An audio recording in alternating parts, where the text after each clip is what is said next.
446 میں آ کر شیعوں کی حکومت کو ختم کیا طغرل بیگ سلجوقی نے۔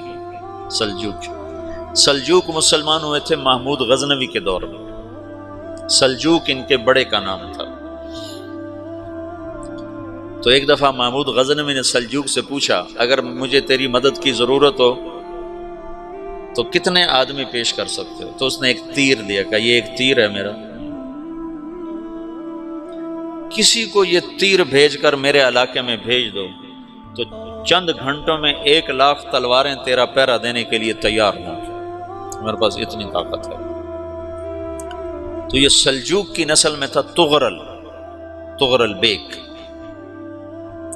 اللہ تعالیٰ نے جب عرب زوال کا شکار ہو گئے اور ضعف کا شکار ہو گئے، جیسے بڑھاپے کا کوئی علاج نہیں، جب قوموں پہ زوال آتا ہے تو اس کا بھی کوئی علاج نہیں، پھر اور قوم کو جگہ ملتی ہے۔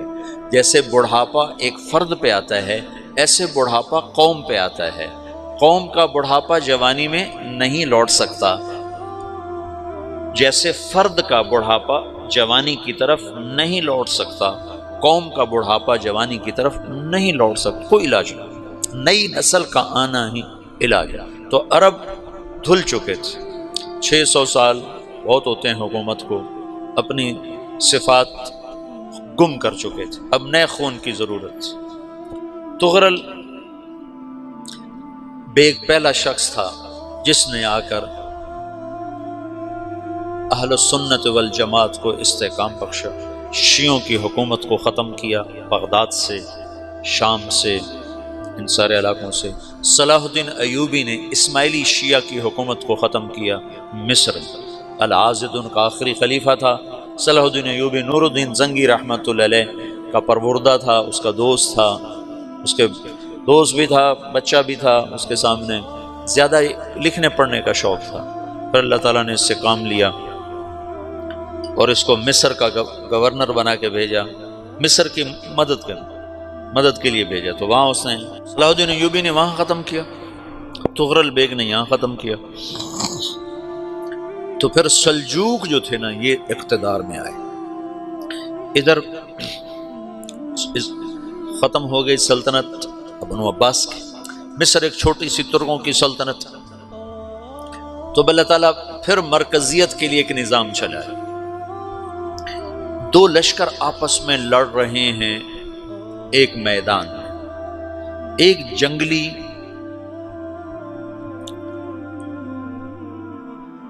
بدوؤں کا قافلہ، جنگل کے لوگ اپنے قبیلے کو لے کر، ایک جنگلی قبیلہ اپنے سردار کے ساتھ نقل مکانی کر رہا ہے ایک جگہ سے دوسری جگہ۔ اللہ کا نظام کہ یہ لوگ چلتے چلتے چلتے اس وادی میں پہنچ گئے جہاں جنگ ہو رہی ہے، دو لشکر آپس میں لڑ رہے ہیں۔ جب یہ وہاں پہنچتے ہیں تو ایک لشکر کے قدم اکھڑ رہے ہیں اور دوسرا غالب آ رہا ہے۔ ان کو نہیں پتا شکست کھانے والے کون ہیں اور فتح پانے والے کون ہیں، ان کو نہیں پتا۔ اس جنگلی قبیلے کے سردار کا نام بھی طغرل ہے، طغرل۔ تو یہ سردار کہتا ہے جو شکست کھا رہے ہیں ان کی مدد کرو، کچھ پتہ نہیں کون ہے، کہتا جو شکست کھا رہے ہیں ان کی مدد کرو۔ تو 400 وحشی جنگلیوں نے فاتح لشکر کے پیچھے حملہ کر دیا۔ وہ تو ایک کافی ہوتا تھا، 400 دوڑ جب تلواریں پڑیں تو چند لمحوں میں نقشہ بدل گیا، بھاگنے والے جم گئے اور جمنے والے بھاگ پڑے۔ جب جنگ ختم ہوئی تو شکست خوردہ لشکر کے بادشاہ نے ان کو بلایا، اسے پوچھتا ہے مجھے جانتے ہو میں کون ہوں؟ کہا نہیں۔ کہا تو تم نے میری مدد کیوں کی؟ کہا انسانی ہمدردی کی وجہ سے، تمہیں شکست ہو رہی تھی اس لیے تمہاری مدد کی۔ پھر اس نے اپنا تعارف کرایا، میں ہوں سلیمان سلجوقی ترکی کا بادشاہ، مسلمانوں کا لشکر تھا اور تاتاریوں سے شکست کھا رہا تھا۔ تاتاری فتح پا رہے تھے، مسلمان شکست کھا رہے تھے، تو وہ اللہ کی غیبی مدد بن کر آئے۔ تو وہ اس سے کہتا ہے میرے ساتھ رہنا پسند کرو گے؟ تم نے میرے اوپر احسان کیا ہے، میں اس کا بدلہ دینا چاہتا ہوں، میرے ساتھ رہنا پسند کرو گے؟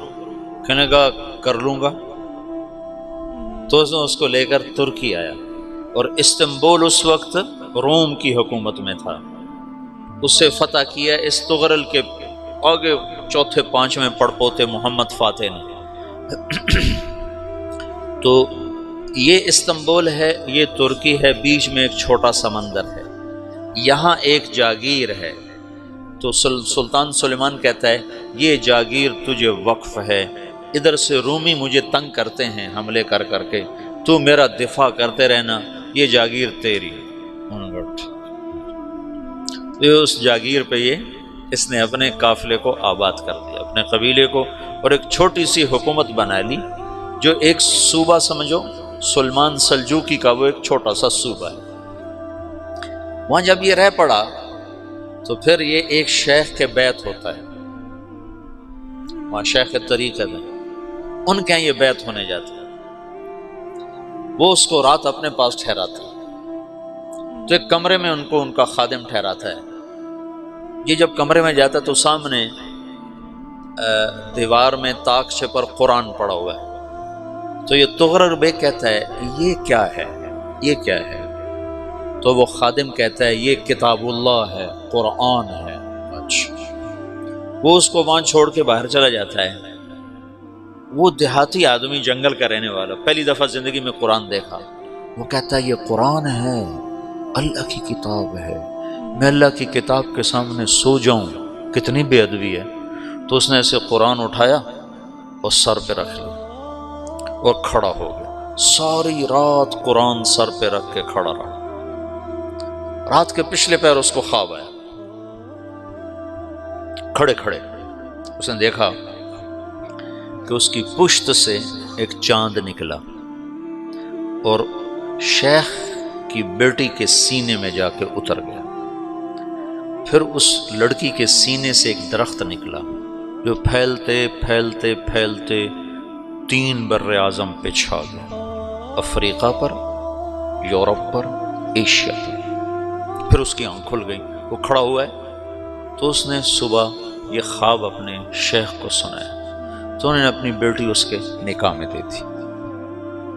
اس بیٹی سے ایک بچہ پیدا ہوا، تغرل بیگ نے اس کا نام رکھا عثمان، عثمانی ترک نام سنا ہوا، جو میں نے کل بتایا تھا کہ 1924 میں وہ خلافت ختم ہوئی۔ تو ایک بیٹا پیدا ہوا عثمان۔ عثمان نے پھر ایک نئی اسلامی حکومت کی بنیاد رکھی جو 1924 تک چلتی رہی، کوئی 800 سال یہ حکومت چلی۔ تو حکومت کا شیرازہ بکھرا لیکن پھر جڑ جاتا تھا، اور وہ قرن اول والا جوڑ کبھی نہ پیدا ہوا، ٹکڑے بن گئے۔ ان ٹکڑوں میں اللہ لوگ پیدا کرتا رہا جو دعوت دیتے رہے، دعوت زندہ رہی۔ جو تربیت کا نظام تصوف کے ساتھ تھا اب وہ تبلیغ کے ساتھ۔